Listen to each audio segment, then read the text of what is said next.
കേരളം നിയമസഭാ തെരഞ്ഞെടുപ്പിന്റെ പടിവാതിക്കൽ നിൽക്കെ ഇടതുപക്ഷ ജനാധിപത്യ മുന്നണി അഥവാ LDF സമാനതകളില്ലാത്ത ആഭ്യന്തര പ്രതിസന്ധിയിലൂടെയാണ് കടന്നു പോകുന്നത്.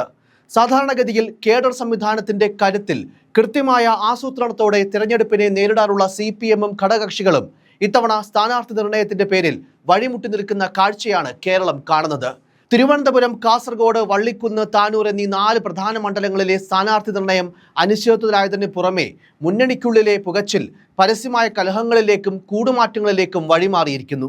10ഓളം പ്രമുഖ നേതാക്കളാണ് പാർട്ടി നിലപാടുകളിലും സീറ്റ് വിഭജനത്തിലും പ്രതിഷേധിച്ച് LDF വിടുകയോ സ്വതന്ത്രമായി മത്സരിക്കാൻ തീരുമാനിക്കുകയോ ചെയ്തിട്ടുള്ളത്.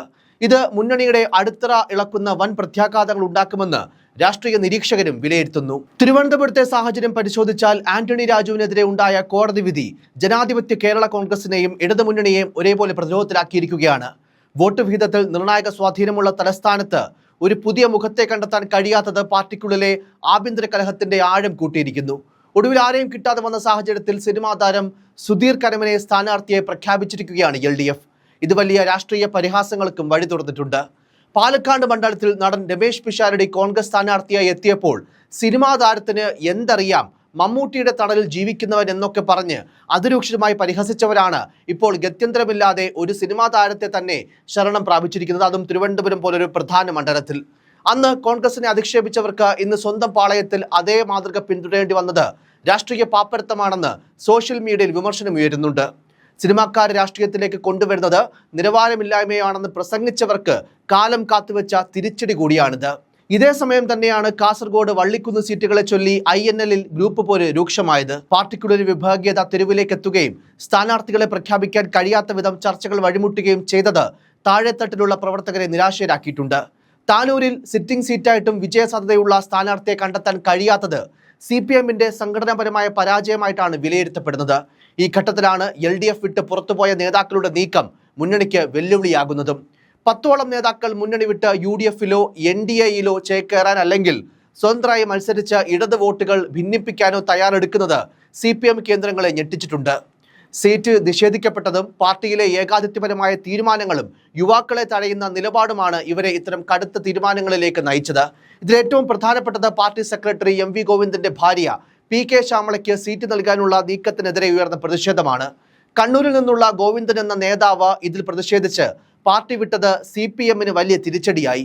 കണ്ണൂർ പോലുള്ള ഒരു ശക്തി കേന്ദ്രത്തിൽ നിന്ന് ഇത്തരമൊരു പടിയിറക്കം കേഡർമാർക്കിടയിൽ വലിയ ചർച്ചകൾക്കും വഴിവെച്ചു. കൂടാതെ PK ശശിക്കെതിരെയുള്ള ഫണ്ട് തിരിമറി ആരോപണങ്ങളിൽ കടുത്ത നടപടികൾ വൈകുന്നതും G സുധാകരനെ പോലെയുള്ള മുതിർന്ന നേതാക്കളെ പൂർണ്ണമായും ഒതുക്കുന്നതുമായ നീക്കങ്ങൾ പാർട്ടിക്കുള്ളിൽ വലിയ രോഷത്തിന് കാരണമായിട്ടുണ്ട്.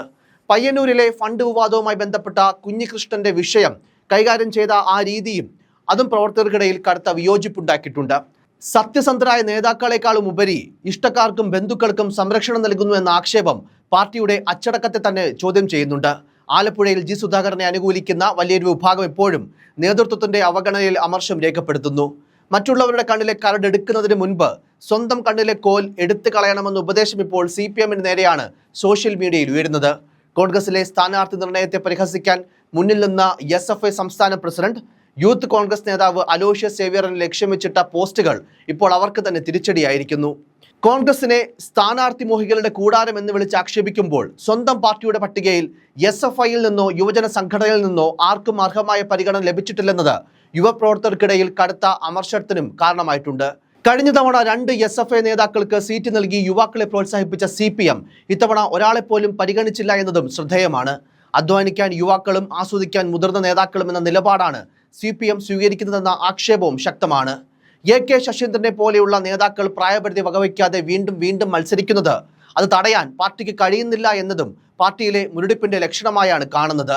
പുതിയ തലമുറയ്ക്ക് വഴിമാറിക്കൊടുക്കാൻ തയ്യാറാകാത്ത ഇത്തരം നേതാക്കളോട് അണികൾക്കിടയിൽ തന്നെ വലിയ പ്രതിഷേധമുണ്ട്.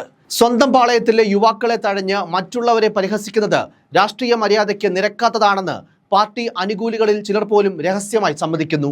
തെരഞ്ഞെടുപ്പ് കമ്മിറ്റികളും കൺവെൻഷനുകളും നാമമാത്രമായി നടക്കുന്നുണ്ടെങ്കിലും സ്ഥാനാർത്ഥി ആരെന്ന് അറിയാത്തതിനാൽ പ്രവർത്തകർക്കിടയിൽ ആവേശം തീരെ കുറവാണ്. UDF-ഉം NDA-യും അവരുടെ ശക്തരായ സ്ഥാനാർത്ഥികളെ പ്രഖ്യാപിച്ച് ആഴ്ചകൾ പിന്നിടുമ്പോൾ LDF ഇപ്പോഴും ചർച്ചകളുടെയും ഒത്തുതീർപ്പുകളുടെയും ഘട്ടത്തിലാണ്. സുധീർ കരമനെ പോലെയുള്ള താരങ്ങളെ ഇറക്കി മുഖന്വേഷിക്കാൻ ശ്രമിക്കുന്നത് ഒരു പരിധിവരെയും രാഷ്ട്രീയ പാപ്പരത്തമാണെന്നും പറയേണ്ടി വരും. സ്ഥാനാർത്ഥി പ്രഖ്യാപനം വൈകുന്നത് പ്രചരണത്തിന്റെ ആദ്യഘട്ടത്തിൽ തന്നെ പിന്നിലാകാനും കാരണമാകും. ഓരോ വോട്ടും നിർണായകമായ കേരളത്തിലെ രാഷ്ട്രീയ സാഹചര്യത്തിൽ വോട്ടർമാരെ നേരിൽ കാണാനും മണ്ഡലത്തിലെ വികസന ചർച്ചകൾ മുന്നോട്ട് വെക്കാനും സമയം ലഭിക്കാത്തതും വലിയ തിരിച്ചടിയാകും. കൂടാതെ വിമത ഭീഷണി ഉയർത്തുന്ന 10ഓളം നേതാക്കൾ മണ്ഡലങ്ങളിൽ നടത്തുന്ന നീക്കങ്ങൾ ഇടത് വോട്ടുകളിൽ വലിയ വിള്ളലുണ്ടാക്കാനും സാധ്യതയുണ്ട്. സ്വതന്ത്രമായി മത്സരിക്കുന്ന നേതാക്കളും പാർട്ടിയോട് വിട പറഞ്ഞവരും പിടിക്കുന്ന ഓരോ വോട്ടും LDFന്റെ വിജയ സാധ്യതയാണ് ഇല്ലാതാക്കുന്നത്. കണ്ണൂരിലെയും അതേപോലെ തന്നെ ആലപ്പുഴയിലെയും പാലക്കാട്ടെയും വിഭാഗീയതകൾ വോട്ടെടുപ്പിൽ പ്രതിഫലിച്ചാൽ അത് രാഷ്ട്രീയ ഭൂപടം തന്നെ മാറ്റിവരച്ചേക്കാം. വികസനത്തെക്കുറിച്ചും ഭരണ തുടർച്ചയെക്കുറിച്ചും വാചാലമാകുന്ന LDF ക്യാമ്പിന് പക്ഷേ സ്വന്തം അണികളെ കൂടെ നിർത്താൻ കഴിയുന്നില്ല എന്നത് വലിയൊരു പോരായ്മയായി ഉയർത്തിക്കാട്ടപ്പെടുന്നു. വർഷങ്ങളോളം പാർട്ടിക്കായി വിയർപ്പൊഴുക്കിയവർ ഇത്തരത്തിൽ പടിയിറങ്ങുന്നത് തെരഞ്ഞെടുപ്പ് പ്രചാരണത്തിൽ എതിരാളികൾക്ക് വലിയ ആയുധമാവുകയാണ്. പയ്യന്നൂരിലെ കുഞ്ഞികൃഷ്ണനെ പോലെയുള്ളവരുടെ നിശബ്ദത പോലും പാർട്ടിയുടെ ഭൂരിപക്ഷത്തെ ബാധിക്കുമെന്നും ഉറപ്പാണ്.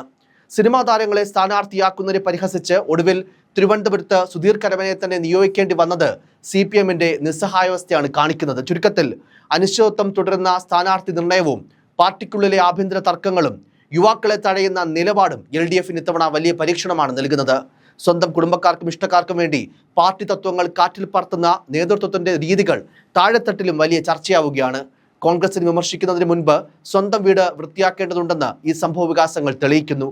ജനവിധി അനുകൂലമാകാൻ തർക്കങ്ങൾ പരിഹരിച്ച് എത്രയും വേഗം ഒറ്റക്കെട്ടായി മുന്നോട്ട് പോകാൻ LDFന് സാധിക്കുമോ എന്നാണ് രാഷ്ട്രീയ കേരളം ഉറ്റുനോക്കുന്നത്. അല്ലാത്ത പക്ഷം ഈ മെല്ലെപ്പോക്കും വിമത നീക്കങ്ങളും കേരള രാഷ്ട്രീയത്തിൽ ഇടതുപക്ഷത്തിന് വലിയൊരു വീഴ്ചയായി മാറാൻ സാധ്യതയുണ്ട്. യുവാക്കളെ അവഗണിക്കുകയും അഴിമതി ആരോപണ വിധേയരായവർക്ക് സംരക്ഷണം നൽകുകയും ചെയ്യുന്ന രീതി തുടർന്നാൽ വരാനിരിക്കുന്ന തെരഞ്ഞെടുപ്പ് ഫലം ഇടതുപക്ഷത്തിന് ശുഭകരമാകില്ല എന്ന് വ്യക്തമാണ്. രാഷ്ട്രീയ നിരീക്ഷകർ ഇതിനെ വിളിക്കുന്നത് CPMന്റെ ഏറ്റവും വലിയ സംഘടനാ പ്രതിസന്ധി എന്നാണ്. സ്ഥാനാർത്ഥി പ്രഖ്യാപനത്തിലെ ഈ കാലതാമസവും പാർട്ടിക്കുള്ളിലെ രോഷവും ഭരണവിരുദ്ധ വികാരത്തിനൊപ്പം ചേരുമ്പോൾ വരും ദിവസങ്ങൾ ഇടതുപക്ഷത്തിന് അഗ്നിപരീക്ഷയാകും. വോട്ടർമാർക്കിടയിൽ വിശ്വാസ്യത വീണ്ടെടുക്കാൻ കഴിയാത്ത പക്ഷം LDFന്റെ ഈ തെരഞ്ഞെടുപ്പ് യാത്ര കനത്ത വെല്ലുവിളിയാകും. പിഷാരടെ പരിഹസിച്ച നാവുകൾ കൊണ്ട് സുധീർ കരമനയ്ക്ക് വേണ്ടി വോട്ട് ചോദിക്കേണ്ടി വരുന്ന വൈരുദ്ധ്യമാണ് ഇത്തവണത്തെ ഇടതുപക്ഷത്തിന്റെ തെരഞ്ഞെടുപ്പ് ചിത്രം. News desk, focus news TV.